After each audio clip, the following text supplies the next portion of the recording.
Watch the impact you have on people not by speaking more, but simply by listening. When some people speak, the environment goes silent. No one interrupts. No one hurries.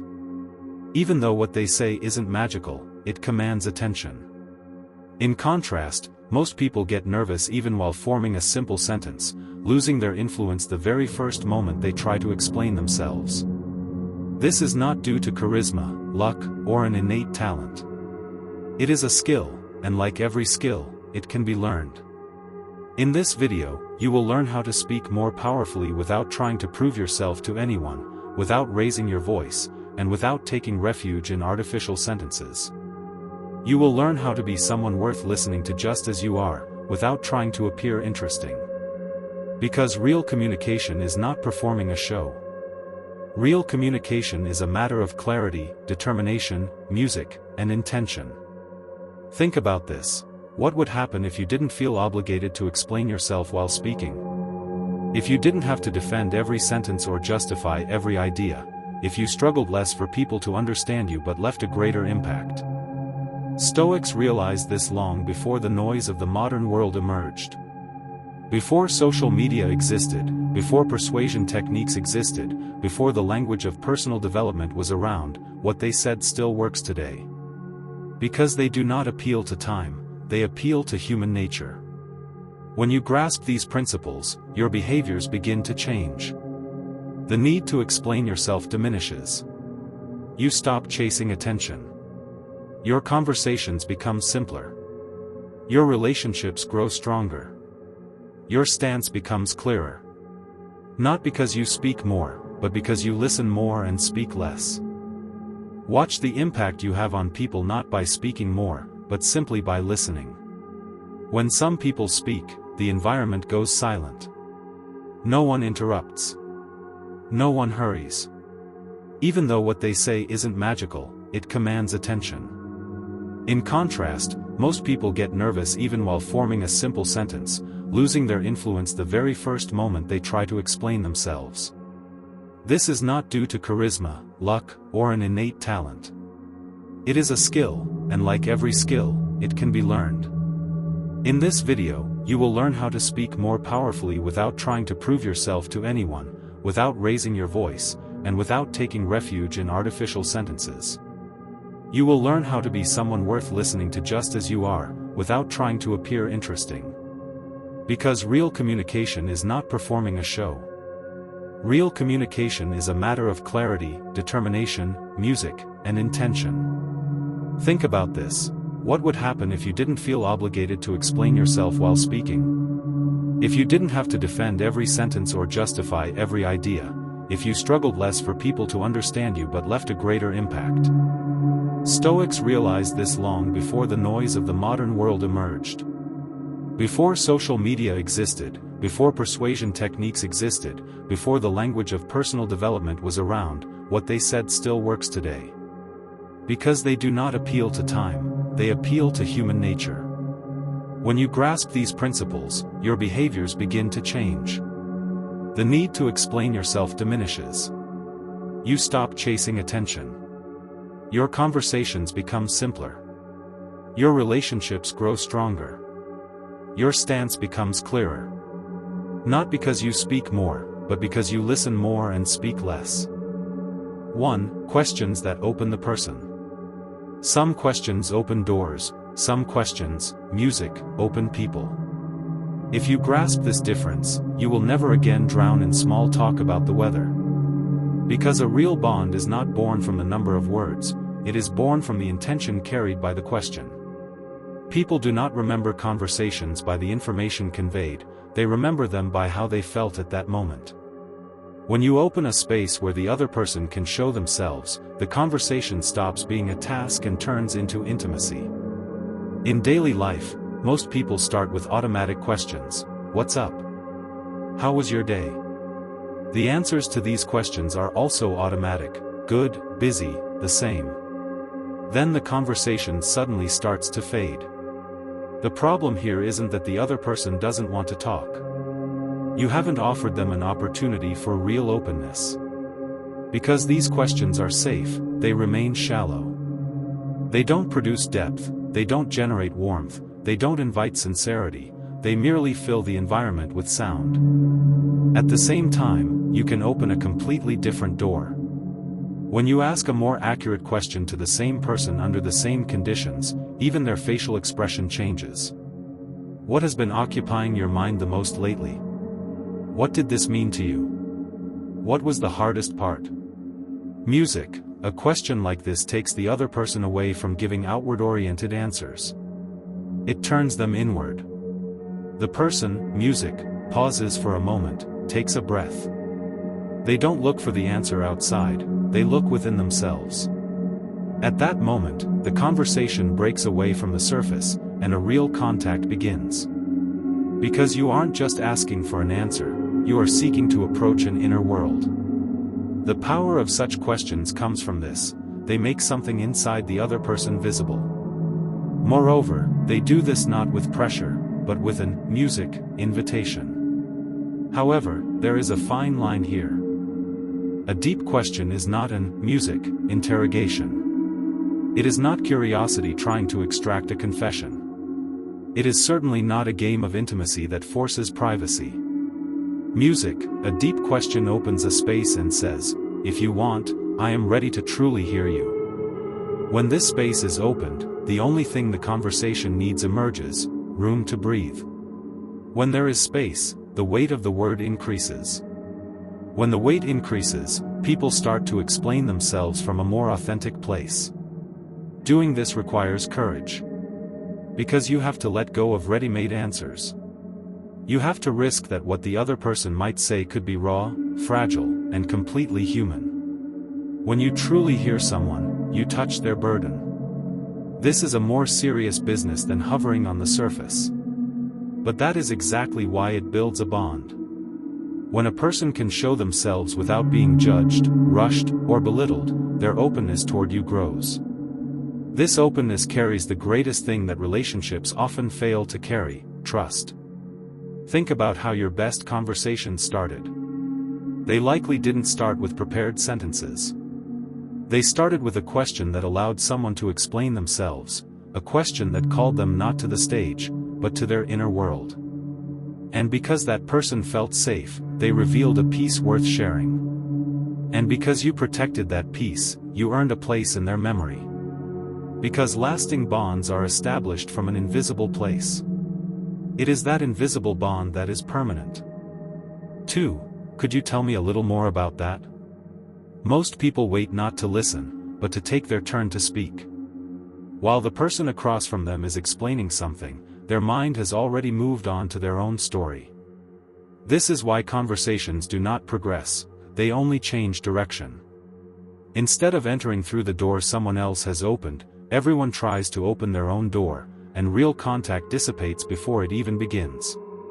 Imagine someone says a mundane sentence to you: "I started running this morning." This is a small detail hanging in the air. Most people's reflex kicks in immediately: "I tried that once too, this app is really good, actually, walking is more beneficial." Before the sentence is even finished, the stage changes hands. It looks like there is a conversation, but what is actually happening is this: the window opening into the other person's world quietly closes. Because instead of entering, you have returned to your own world. Yet, at the same time, a completely different stance is possible. To the same sentence, you simply say, "Could you tell me a little more about that?" What are you adding? What are you showing? What are you proving? You are simply opening a space. This is not just a sentence, it is an attitude. It means, you don't have to explain yourself, but if you want to, I am here. And this is something people almost never encounter.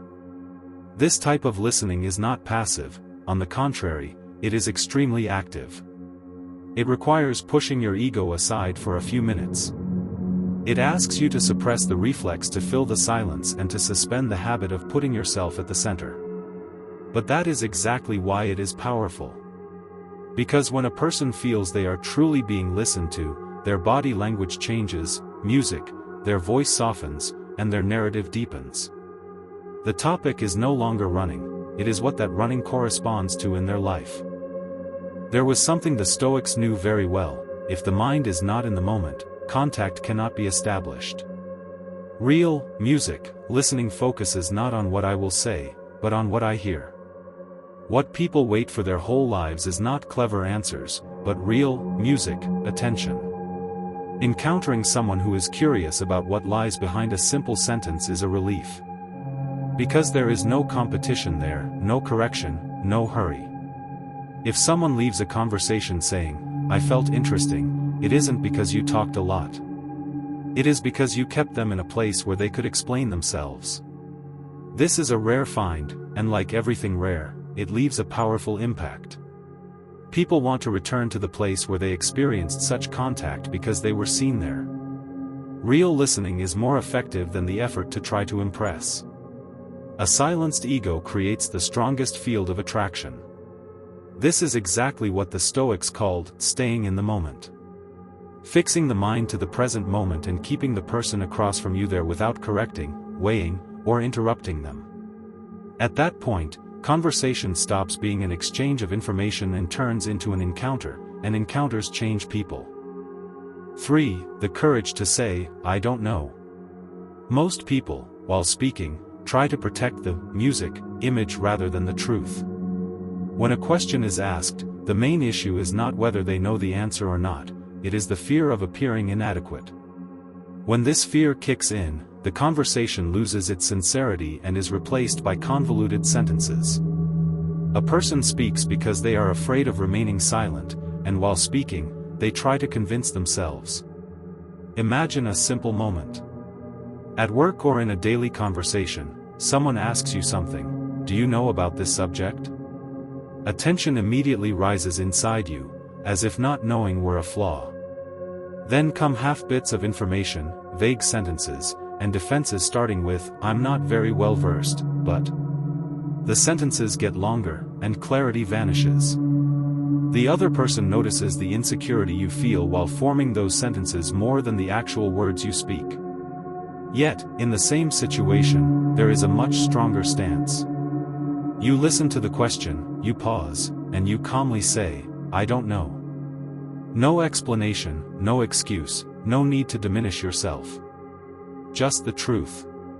When said from the right place, this single phrase is not weakness, it is strength. Because there is no effort to prove oneself. You stand where you are. People generally don't realize this, but someone who can say, "I don't know," does not run from what they don't know, they are at peace with it. This peacefulness gives the other person confidence. Because there is no one there playing a role. There is no arrogance closed off to learning. There was a truth known well by the Stoics and Socrates before them: someone who admits they do not know is at the point closest to the truth. Because they have opened their mind to understanding, not to defense. This kind of openness changes the environment as well. The conversation stops being a power struggle.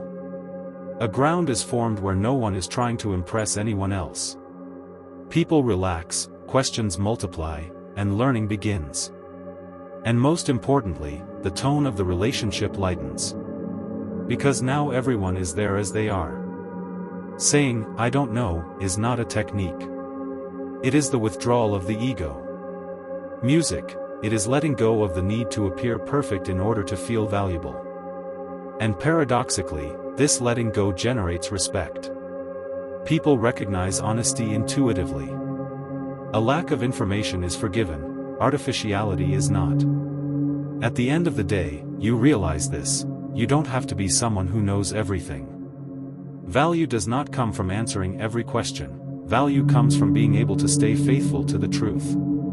And sometimes, the clearest form of the truth is 3 words: "I don't know." For, saying, "This must have been hard." People often don't want to be understood, first, they want to be seen. But we frequently miss this. When someone across from us pours their heart out, our mind immediately switches to solution mode. We give advice, we teach lessons, we tell our own experiences. Even if our intention is good, the resulting impact is different. The other person feels inadequate, lacking, or misunderstood.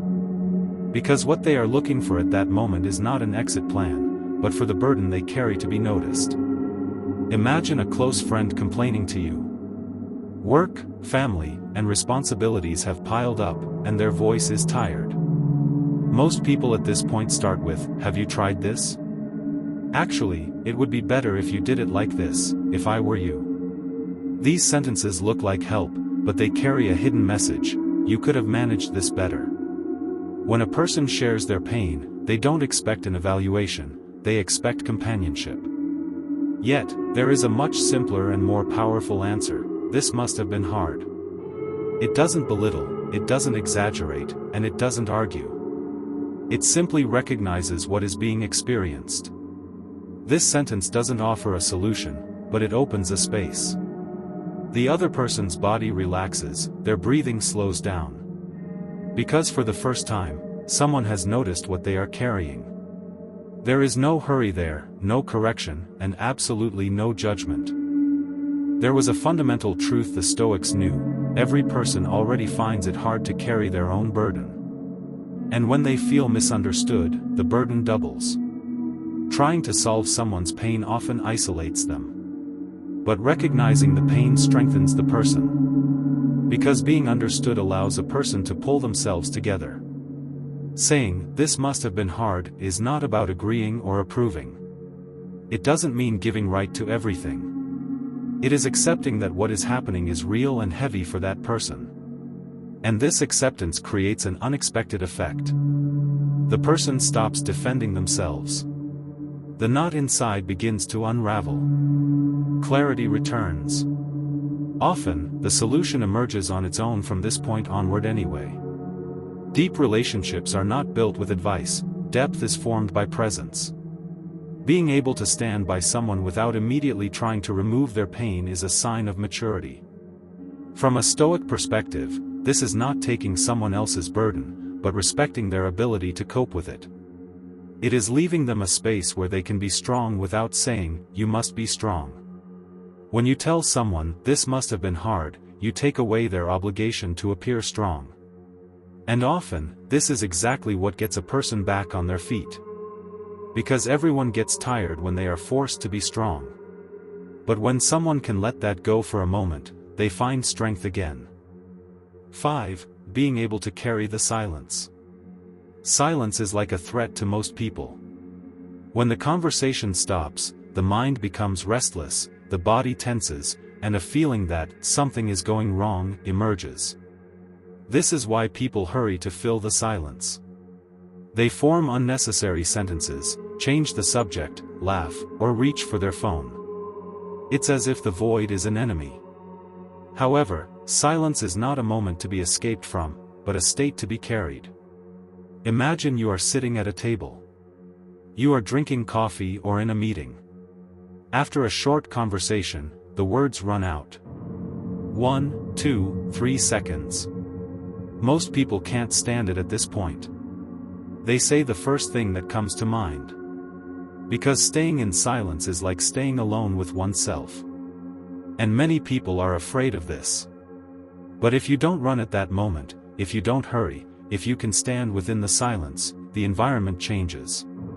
Silence is not an absence, it is an indicator of presence. It shows that you can be there without speaking, that you don't need to prove yourself. This stance gives the other person confidence. Because the person across from them is at ease.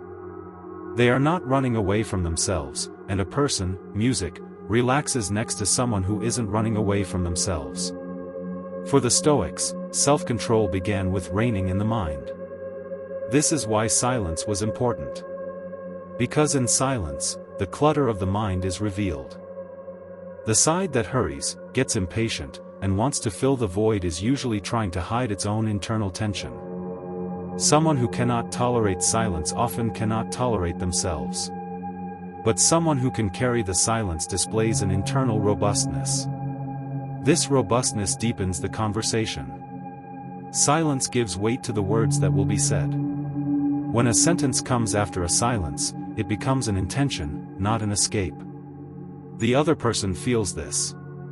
The environment calms down, attention increases, and sincerity intensifies. People speak more authentically in such moments. Because there is no longer a performance, there is only contact. Silence is also a mirror. Music, people reveal themselves in that void. Restlessness, impatience, and internal tension become visible there. When you don't run from these moments, you become a safe person. Because you are not hiding what everyone else is hiding. Instead of suppressing the silence, you are making room for it. It is not the number of words that deepens a conversation. Sometimes the strongest impact is hidden in saying nothing at all. Someone who can carry the silence does not cut off the conversation, they mature it, and this maturity speaks much louder than words. 6. Being able to say no. The word no is difficult to say not because it is short, but because of the meaning it carries. Most people avoid this word because they think refusing is selfishness. Yet, what actually happens is something else. People break themselves for the sake of not breaking others. They give up their inner peace to avoid conflict, and over time, without realizing it, they begin to carry burdens they did not choose. Imagine you get a message, "Can you handle this immediately?" You are already tired. Your mind is full, your day is fragmented, but the answer comes almost automatically, "Sure, I'll look at it." This "yes" is not born from your desire, it is born from fear. Fear of not being loved, fear of being misunderstood, fear of losing value. Afterward, a familiar feeling arrives, a weight as if you have betrayed yourself. Yet, in the same situation, another stance is possible. You look inside, you notice your boundary, and you say no in a calm voice. No chain of explanations, no defense, and no guilt. Just clarity. This is not building a wall, it is putting up a filter. It is choosing what will enter your life and what will not. In the Stoic view, self-control is being able to stand against things that weaken inner integrity. Being open to everything is not a virtue. Someone who cannot refuse the unnecessary cannot protect what is valuable. As Marcus Aurelius emphasized, things that are not necessary fill life but do not add meaning. A person burns out when they cannot make this distinction. Saying no does not decrease respect, on the contrary, it generates clarity. People build a more serious relationship not with someone who says yes automatically to everything, but with someone who knows what they are saying yes to. Because there is intention there. There is weight there. They feel that your time and your existence have value. This word simplifies life. It allows you to close the day with honor rather than regret. When you start to take yourself more seriously, others take you seriously too. This is not a show of power, it is the silent expression of self-respect. Being able to say no is not to push others away, but to protect yourself. It distances the wrong people, keeps the right ones, and preserves the most precious thing, your being. Because a person does not have to reach everywhere, but they must remain whole within themselves.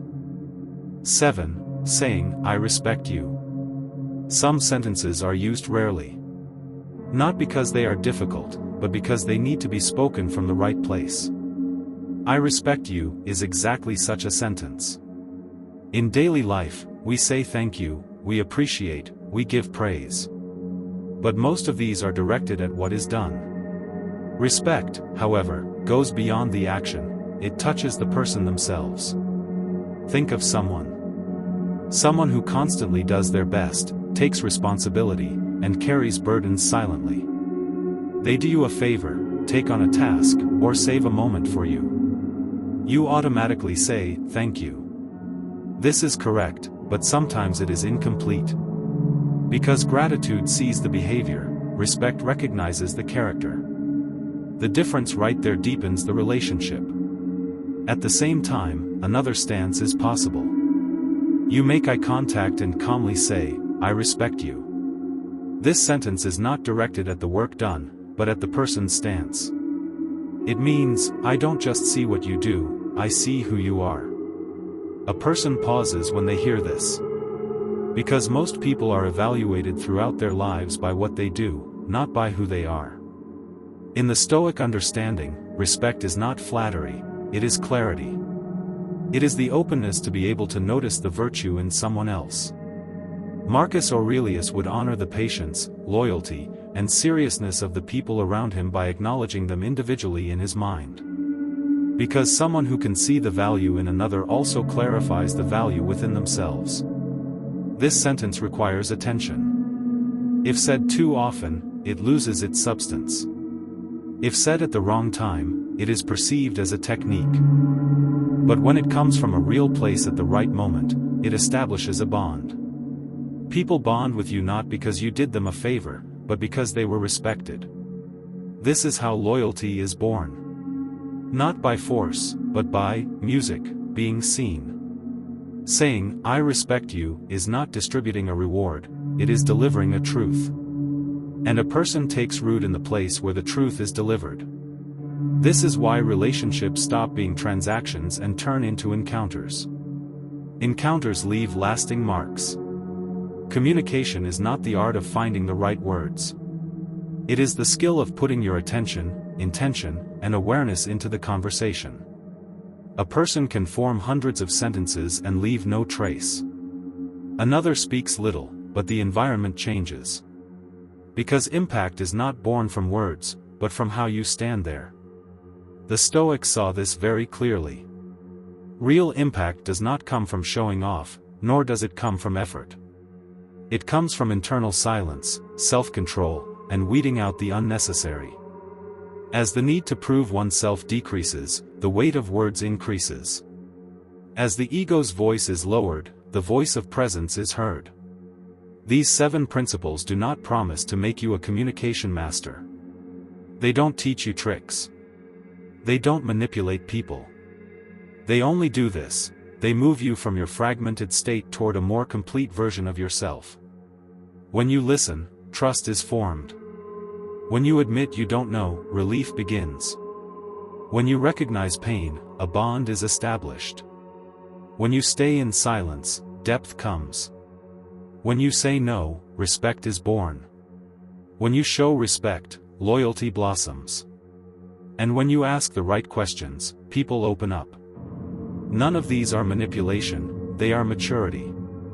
And maturity is effective because it is rare.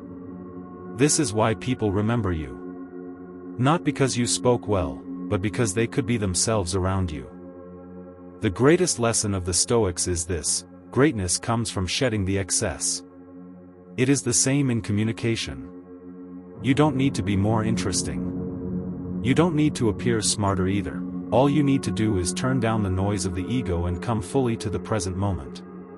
Everything else falls into place on its own. Now, turn to yourself. From today on, what will you let go of while speaking, and what will you begin to carry silently? If you'd like, I can analyze the linguistic nuances of this translation or help you adapt these principles into a specific conversation script. What would you like to do next?